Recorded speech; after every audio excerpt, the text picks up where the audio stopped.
Bonjour et bienvenue pour cette Ignite Talk parcours croisé sur le thème du pilotage et des tableaux de bord de performance présentés par Biznet, Eric Musso et Vincent Iacolard. Pour cette première partie, abordons le pourquoi piloter. 5 bonnes raisons.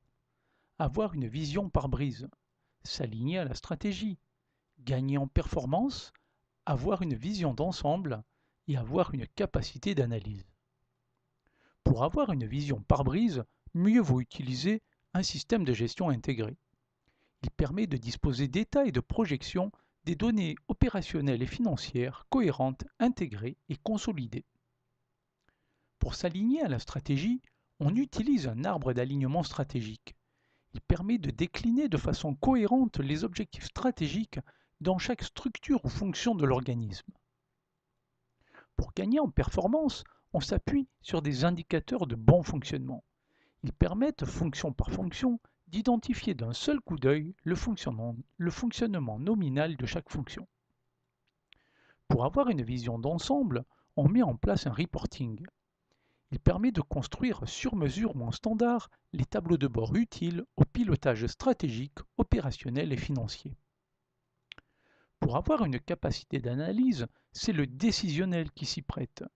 Il permet de définir les méthodes de lecture et compréhension des indicateurs pour en déduire les actions et décisions à prendre. Passons à la deuxième partie sur le comment piloter. 4 étapes. Définir les indicateurs de performance, analyser la faisabilité, choisir et sélectionner les indicateurs et construire les tableaux de bord. Enfin, que faire si les indicateurs existent déjà ? Pour définir les indicateurs de performance, on s'intéresse déjà aux objectifs stratégiques. On y associe les objectifs de bon fonctionnement pour aboutir aux indicateurs de performance pertinents. L'analyse de la faisabilité nécessite de s'interroger sur l'automatisation des indicateurs, leur cohérence et complétude, la pertinence des indicateurs existants et disponibles et leur nombre optimal. On choisit ensuite les indicateurs appropriés pour construire en mode top-down les tableaux de bord standards, paramétrables ou à développer. On peut alors définir le système décisionnel exploratoire. On va enfin construire les tableaux de bord pour pouvoir naviguer et explorer dans les différents niveaux inférieurs d'analyse, trésorerie, ressources humaines, etc. On s'intéresse aussi aux modes de présentation les plus pertinents. Mais que faire si des indicateurs existent déjà ? On va commencer par faire le ménage, en fonction de la finalité visée, de la nature des indicateurs d'activité, de performance ou de maturité, ou des analyses qu'ils permettent.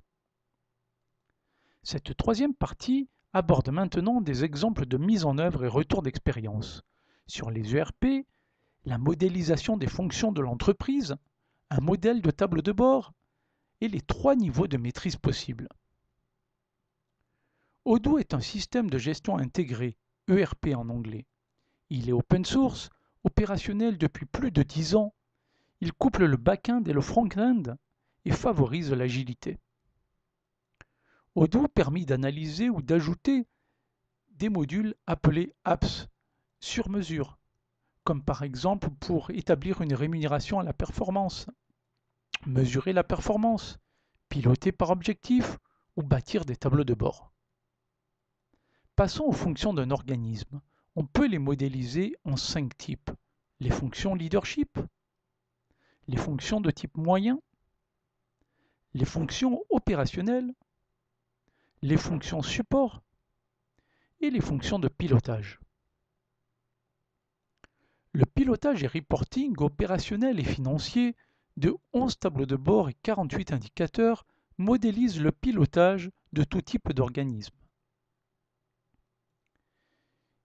Il est réparti sur l'ensemble des fonctions de l'entreprise, avec une cohérence d'ensemble. Dernier exemple sur les 3 niveaux de maîtrise. Le reporting restitue les informations pertinentes. L'aide à la décision guide l'analyse.